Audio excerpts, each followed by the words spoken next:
Bonjour Maître Marcel Poirier, merci de nous accueillir aujourd'hui chez vous avec les très belles décorations de Noël. Merci Grégory de venir à la maison pour cette interview. Et justement, on va s'intéresser aujourd'hui, comme on l'a débuté lors d'une précédente vidéo, aux différentes façons d'obtenir cette carte verte. Et aujourd'hui, on fait un focus sur le parrainage basé sur l'emploi. Donc déjà, on peut commencer peut-être par expliquer qu'est-ce que le parrainage. Alors, quel est le parrainage? Qu'est-ce que ça veut dire? On entend souvent parler du sponsor, quelqu'un qui a un sponsor. Alors, le parrainage, c'est tout simplement une personne qui est non américain ou non carte verte, qui a une offre d'emploi, qui reçoit une offre d'emploi permanente pour les États-Unis. L'employé peut être aux États-Unis déjà avec un visa de travail, un J1 ou un autre type de visa. Ou à l'extérieur du territoire. C'est ça, ou à l'étranger. L'employé n'a pas besoin d'être physiquement déjà aux États-Unis pour être parrainé pour une carte verte. Ça peut être quelqu'un de confiance ou quelqu'un avec un certain talent ou une certaine expertise qui est encore dans son pays d'origine et qu'une société américaine aurait besoin de faire venir. Un parrainage, c'est faire venir un employé pour travailler pour une société américaine parce qu'ils n'ont pas été en mesure de trouver dans le marché local quelqu'un avec ce type de compétences professionnelles. C'est ça l'idée du parrainage. Donc ça, c'est le parrainage. Est-ce que les personnes concernées par le parrainage doivent fournir des diplômes? Comment ça se passe? Quel est le niveau finalement d'éducation, d'études que l'on doit avoir pour être parrainé? Alors ça, c'est une bonne question parce que les gens pensent qu'il faut absolument être diplômé pour être en mesure d'être parrainé. Alors ça, c'est faux. Une personne peut avoir aucun diplôme, mais une certaine expérience professionnelle, un certain savoir-faire et aucun diplôme. Alors, ça peut être aussi des diplômes, mais ce n'est pas les diplômes qui font qu'une personne est éligible au parrainage. Les catégories de carte verte changent selon le niveau de diplôme. Alors, une catégorie peut être un EB3, qu'on en a peut-être déjà parlé auparavant. C'est une catégorie où vous n'avez pas nécessairement besoin de diplôme, mais au moins 2 ans d'expérience professionnelle. Il faut que la personne apporte, comme j'expliquais, un savoir-faire que l'employeur ne peut pas trouver au niveau local. Au niveau local.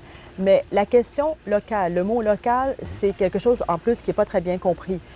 Le recrutement est fait selon le code postal où est situé l'employeur. Ce n'est pas un recrutement à travers les États-Unis. Alors, il faut bien indiquer où est la société, l'emplacement, et puis les annonces, parce qu'il y a des annonces qui sont placées, c'est vraiment dans les journaux locaux. Donc, c'est-à-dire que si l'employeur, en cours de route, change d'adresse, toute la procédure est à refaire. Alors ça, c'est un gros problème. Si par exemple, nous avons fait toute la procédure avec les annonces, avec le recrutement, et que tout d'un coup, ils vont déménager à 2 rues, mais que ce n'est plus le même code postal, il faut tout recommencer. Parce que l'idée, c'est que l'employé américain qui peut-être cherche un travail doit être en mesure de savoir où est situé l'emplacement. Est-ce que c'est un endroit où ils peuvent se déplacer en bus, à pied, en voiture? Alors l'emplacement géographique est très important lors du recrutement. Alors ensuite, comment ça se passe? Quelle est la procédure à suivre? On va peut-être la décortiquer pour la personne qui est dans un premier temps sous visa, déjà sur le territoire américain. Ça se passe comment pour cette personne? Alors souvent, la société qui emploie déjà la personne fait l'offre d'emploi. Alors la majorité des dossiers sont comme ça, mais ce n'est pas une nécessité. Je vais l'expliquer après. Alors, vous travaillez, quelqu'un vient déjà en visa de travail pour l'entité américaine et l'employeur dit « OK, j'aimerais que la personne reste à long terme parce que la personne a un savoir-faire que la société ne peut pas trouver dans le marché local. » Alors, à ce moment, il faut regarder le niveau. Est-ce que la position est professionnelle ou non professionnelle? Une position professionnelle demande plus de recrutement. Alors, il faut aller jusqu'à 5 annonces durant une période de 30 jours parce que la position est professionnelle.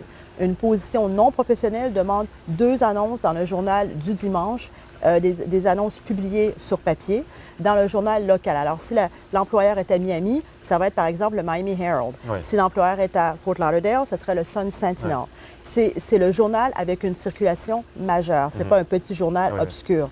Alors, professionnel, non professionnel. Alors, il faut d'abord déterminer le niveau de la position. Comment on se qualifie en professionnel ou en non professionnel? Ça dépend de la position en tant que telle. Certaines positions, si c'est par exemple manager, sont considérées professionnelles. Si c'est un assistant pour le son, par exemple, ça serait considéré non professionnel. Et bien sûr, le département du travail a fait des catégories pour ça. Donc c'est le département du travail qui décide quelle position est professionnelle et non professionnelle. La première question est quelle est la position offerte? Et la deuxième question que je pose aux clients, c'est qu'est-ce que cet employé, qu'est-ce que cette personne a qu'un employeur ne peut pas retrouver dans le marché local chez un Américain. Alors, quels sont le savoir-faire, l'expérience, peut-être les diplômes, une combinaison des deux? Parce que si c'est un emploi qui peut être fait par n'importe qui est dans le marché, ça ne fonctionne pas. C'est pas approuvé. Le deuxième élément qu'il faut regarder avant de commencer une carte verte basée sur le parrainage, c'est aussi l'employeur. L'employeur doit être en mesure de payer le salaire offert. Alors, le salaire offert n'est pas déterminé par la société américaine. C'est déterminé par le département du travail. Alors, le salaire offert, c'est le minimum que pour cette position, selon les tâches et selon les critères requis, la position devrait être payée. Alors, c'est pas nous, c'est pas l'employé, c'est pas l'employeur, c'est pas le sponsor qui va déterminer le salaire. Donc, l'employeur doit se plier également aux requêtes du département du travail. Et bien sûr, les États-Unis font un peu de protectionnisme. Alors, ils ne vont pas aller dans le plus bas. Ouais. Les salaires minimums ne sont pas les plus bas, ne sont pas les plus hauts, mais ils sont un peu plus élevés que, souvent un peu plus élevés que la moyenne. Alors, quand nous revenons avec la détermination du salaire par le département du travail, nous devons demander à l'employeur, est-ce que vous êtes d'accord pour payer ce salaire à l'employé? Ça, c'est une première question. La deuxième question, est-ce que l'employeur a les moyens de payer ce salaire? Alors, le seul document accepté par l'immigration pour déterminer la capacité financière de l'employeur, c'est ses rapports d'impôt de société les plus récents. Si les rapports d'impôt de société ne qualifient pas pour payer le salaire offert, il y a différentes façons d'évaluer les rapports d'impôt, la société ne qualifie pas. Ensuite, il faut aussi regarder si la société américaine a des employés. S'il n'y a aucun employé, il peut y avoir un problème de contrôle. Alors ça aussi, c'est une autre question qu'il faut regarder. Il faut aussi regarder si l'employé ou la personne qui a offert un emploi a une relation avec la société. Est-ce qu'il y a une relation de famille? C'est très important. Est-ce qu'il y a une relation de contrôle dans la société? Est-ce que la personne a la capacité de prendre des décisions dans la société? Ce sont tous des éléments à déterminer avant de dire oui, c'est bon, vous pouvez être parrainé par cette entité. Alors, une fois que ça c'est fait et que nous avons déterminé que la société qualifie, que l'employé qualifie selon son savoir-faire, une demande de certification est envoyée. Alors, ça c'est un peu, les gens sont un peu mélangés parce que la certification, ça c'est pas l'immigration. Ouais. La certification, c'est fait par le département du travail. Et une fois la position certifiée, la demande de carte verte est envoyée à l'immigration américaine. Alors, la certification demande les annonces de 30 jours, le recrutement de 30 jours dans le journal local et différents médias. Il y a aussi une annonce qui est mise avec l'État, qui s'appelle un job order qui est fait avec l'État.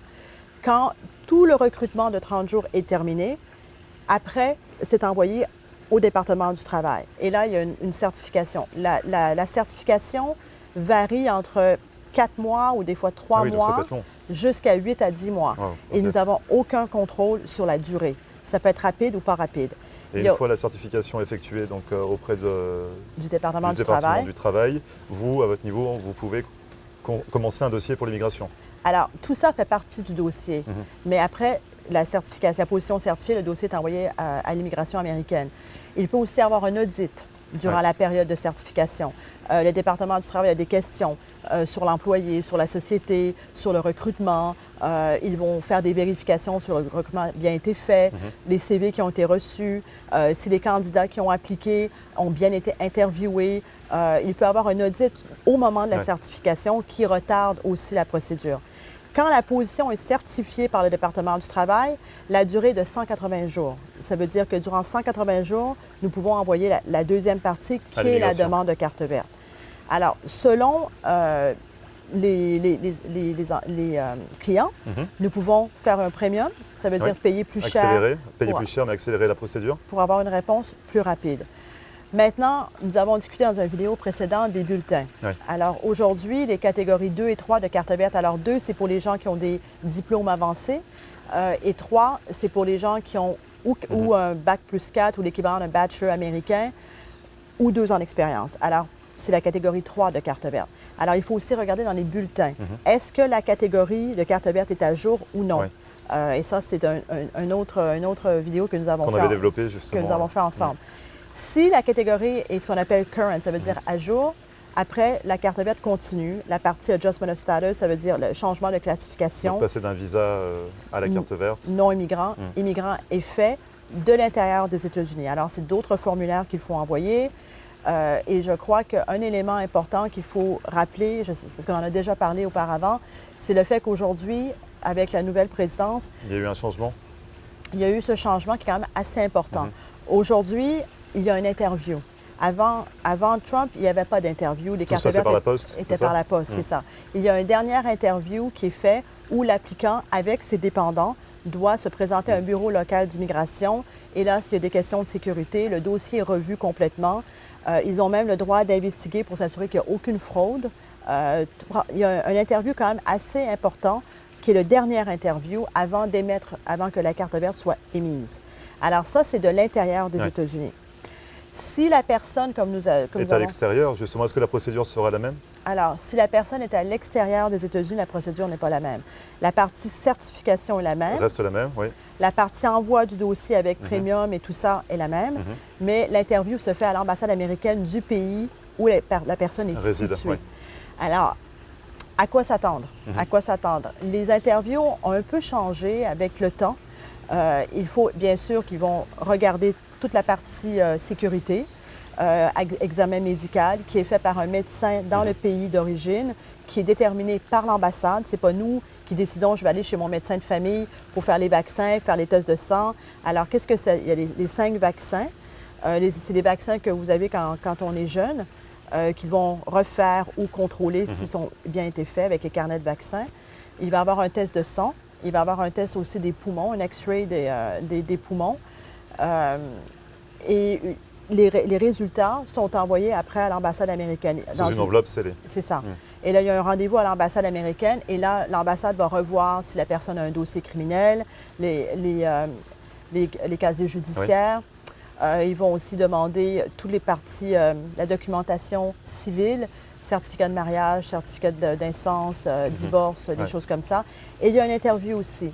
Alors, au moment de l'interview, ils peuvent encore reposer des questions, revoir que tout est bon, revoir encore une fois qu'il n'y a pas de fraude dans le dossier, que tous les éléments sont bons, avant de donner leur accord. Et dans le cadre des gens qui sont à l'extérieur des États-Unis, le visa immigrant, qui ressemble au visa non immigrant, est laminé. Dans le passeport. Dans le passeport, et ils se font donner une enveloppe scellée. Ils ont 6 mois pour rentrer aux États-Unis avec leur famille, avec leurs dépendants. Pour déclencher la création finalement de la carte plastique, carte verte plastique. C'est ça. Alors, les dépendants, alors s'ils sont mariés, ils ont également la carte verte en même temps. Ce qui est important de souligner, c'est la durée. Ce n'est pas une carte verte temporaire. Justement, donc on va passer un petit peu à la partie technique, maintenant qu'on a vu un petit peu la procédure. Donc, quand un applicant est sponsorisé, ses dépendants bénéficient également les de la carte verte. De moins de 21 ans. De moins de 21 ans. Et ils devaient être mariés. Alors, le PACS n'est pas reconnu, ou pour le Canada, conjoint de fait n'est pas reconnu. Vraiment, ils demandent le certificat de mariage pour que la personne soit rattachée à la carte verte. Et les enfants de moins de 21 ans obtiennent la carte verte également. Et vous aviez indiqué que cette carte verte n'est pas définitive, c'est une carte verte... De 10 ans, mais ce n'est pas la conditionnelle de 2 ans. Ah, c'est ça, donc on l'a directement, celle qui est valable 10 ans. 10 ans. Et après, la personne doit rentrer aux États-Unis ou aller travailler pour l'entité qui a parrainé. Alors, pour la personne qui était à l'intérieur des États-Unis, l'entité qui parraine n'est pas nécessairement l'entité... L'employeur pour laquelle il travaille. La personne travaille. Ça peut être une entité extérieure qui décide qui aurait besoin de ses services et la société peut être n'importe où aux États-Unis. C'est-à-dire qu'on peut venir avec un visa, travailler pour un employeur et se faire sponsoriser par une autre entreprise. C'est ça. Alors, ça peut être une société pour laquelle la personne ne travaille pas nécessairement, mais qui serait intéressée par rapport à son expertise et son savoir-faire à venir travailler pour eux. Alors ça, c'est un élément assez important parce que les gens pensent que c'est toujours on travaille pour l'employeur et on se fait parrainer pour l'employeur. Ce n'est pas nécessairement la situation. Et encore quelques petites questions pour savoir combien de temps on est rattaché finalement à l'entreprise qui nous sponsorise. Est-ce qu'il y a une durée à respecter? Comment ça se passe? Alors, l'offre d'emploi, elle est permanente. Alors, normalement, la personne doit obligatoirement venir travailler pour la société. Normalement, ça ne peut pas être un emploi où on va travailler et on s'en va. Alors, bien sûr, les choses peuvent mal se passer. Il peut y avoir des problèmes entre l'employé et l'employeur. Alors, si durant, par exemple, l'année qui suit, ils ont des soucis entre eux, la personne peut quitter. Encore une fois, il faut faire bien attention parce que selon la façon que les gens se quittent, ça peut être aussi un problème. Mais ça, c'est quelque chose il faudra en parler au cas par cas. Au cas par cas, tout à fait. Et La semaine dernière, j'ai eu un appel de quelqu'un qui m'a demandé que lui ne voulait plus sa carte verte, mais ses enfants voulaient rester. Vous voulez rester, ça c'est possible? Alors voilà. C'est Alors au cas par cas aussi? Les enfants peuvent rester même si la personne qui a reçu la carte verte décide je ne veux plus être aux États-Unis, ça ne fonctionne plus. Après, il a eu la carte verte il y a quelques années de ça. Il a décidé qu'il voulait repartir. Les enfants sont grands, ils ont obtenu leur carte verte, ils étudient ici. Alors, les enfants peuvent rester et continuer. Alors, c'est sûr que c'est une carte verte qui est assez complexe. Il faut bien analyser pour voir si la personne qualifie, si l'employeur qualifie. Ce n'est pas aussi difficile que l'on pense, qu'on imagine. Je pense qu'aussitôt que vous avez une offre d'emploi, que la personne a une offre d'emploi, il faut regarder. Il faut regarder si c'est possible ou non. En tout cas, il y a beaucoup de subtilités, il y a encore beaucoup de questions sûrement à vous poser. Comment on peut vous contacter justement, Maître Marcel Poirier? Alors, le plus simple, c'est par téléphone au bureau à 305-854-4445 ou par email à marcelpoirier@marcelpoirier.com. Merci beaucoup en tout cas pour toutes ces précisions sur l'obtention d'une carte verte basée sur l'emploi. Et on se retrouvera très prochainement pour définir encore une nouvelle catégorie de carte verte. Merci beaucoup, Maître. Merci, Grégory.